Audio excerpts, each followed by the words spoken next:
Apple describes the iPhone X as being so immersive the device itself disappears into the experience, and so intelligent it can respond to a tap, your voice, and even a glance. The phone boasts features like a 5.8-inch all-display OLED interface with a 1000:001 contrast ratio, wireless charging, simplified navigation, and facial recognition software. The Face ID feature projects and analyzes more than 30,000 invisible dots to create a precise depth map of your face. Creepy maybe, but using a fingerprint sensing button to access your phone is so 2016. And Samsung's Galaxy Note 8 incorporated the tech before Apple did. While the phone has sparked some controversy about value for money, it's also sparked a broader discussion about the larger-scale introduction of facial recognition technology. Having your phone recognize your face is just the beginning. Where will this tech go from here, and what are the risks and benefits associated with its growth? The growth of facial recognition has far-reaching implications for how well do business, enforce laws, and even how well interact with each other. Been there, seen that facial recognition is new for some, but old news for others, particularly in China. The country has leaped ahead of other nations in implementing facial recognition in various sectors of society, and Chinese citizens have already reached a comfort level with it that could take Westerners years to match. The Chinese government is using facial recognition to catch, well, not criminals, but what you might call minor offenders. People who jaywalk in Shenzhen are reprimanded on two large screens that sit above the street. In Beijing, people who dare to use too much toilet paper, or who try to pilfer a full roll to take home, are deterred by facial recognition. The Chinese also use facial recognition to verify drivers' identities for ride apps like Uber, and Ant Financial has a system called Smile to Pay that lets customers simply look at a screen to pay the bill in some stores and restaurants. The obvious difference between using the technology in China and in the West is that Western governments aren't authoritarian, and we're far more likely to raise a fuss about things we don't like. Although it's been around for a while and advancing in recent years, using facial recognition on our phones will, for many of us, be the first chance we have to figure out whether we like it or not. According to The Economist, the smartphone will do for face recognition what smart speakers, such as the Amazon Echo, have done for speech recognition, make it acceptable to consumers. How this will transpire and how long it will take remain to be seen. It took a few years for us to go from meeting Siri to being comfortable with voice-recognizing home assistants like Echo. Making life easier at a price. There are all kinds of applications of face recognition that could make our day-to-day lives more seamless.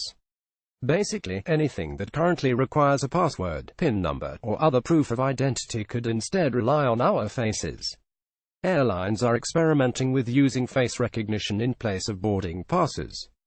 Banks could replace PIN numbers with a face scan for customers to access their accounts. Forget carrying around a plethora of swipe cards. Gyms, offices, apartment buildings, or other private clubs could scan faces to grant access. Facial recognition could be a boon for law enforcement agencies. It's easier to identify criminals by the faces than by, say, the fingerprints, because a snapshot of the face can be taken from a distance. But how closely would law enforcers need to monitor the general population in order for facial recognition technology to help them catch wrongdoers? If it makes me less likely to get mugged, am I willing to have my own face photographed by a camera on a random street corner, and my picture included in a database? Besides this being a bit alarming in theory, though, there are some insidious applications, especially as the technology becomes more sophisticated. As software can recognize faces, it's increasingly able to recognize emotions too, and act accordingly. Imagine you're in a store browsing shirts. Maybe you frown when you come across one you don't like. A store's facial recognition system could capture and recognize that frown, use it as feedback, and either send a bubbly salesperson armed with different shirts your way, or send you targeted ads for shirts you're more likely to purchase. It could get even more personal than that. Psychologist and author John Gottman did a study PDF in which he coded the facial expressions of married couples during arguments, stressing the significance of non-verbal indicators in communicating partners' emotions and general sentiment toward one another. If our facial expressions and hence our emotions can be coded, software can then learn this code and use it for good or for ill. The Economist observes, the basis of social interactions might change, from a set of commitments founded on trust to calculations of risk and reward derived from the information a computer attaches to someone's face. Speaking of attaching information to someone's face, you probably heard about the algorithm designed by a team at Stanford University that was able to successfully identify sexuality 81% of the time, that's 20% above the human average, using a sample of more than 35,000 photos people posted on a dating website. Once machines can extract information about us without our control, how do we stop the slope from getting slippery? Facing our fears, regulation will certainly play a large role in how face recognition tech unfolds, and it will likely differ from country to country. European lawmakers have already passed a rule stating that facial images can only be used with the face owner's consent. Like other technologies with a slightly invasive, sci-fi aspect to them, adoption of facial recognition in the West will likely come down to price and convenience. We'll be fine with having a little less privacy if we have a lot more convenience, safety, or other utility in exchange.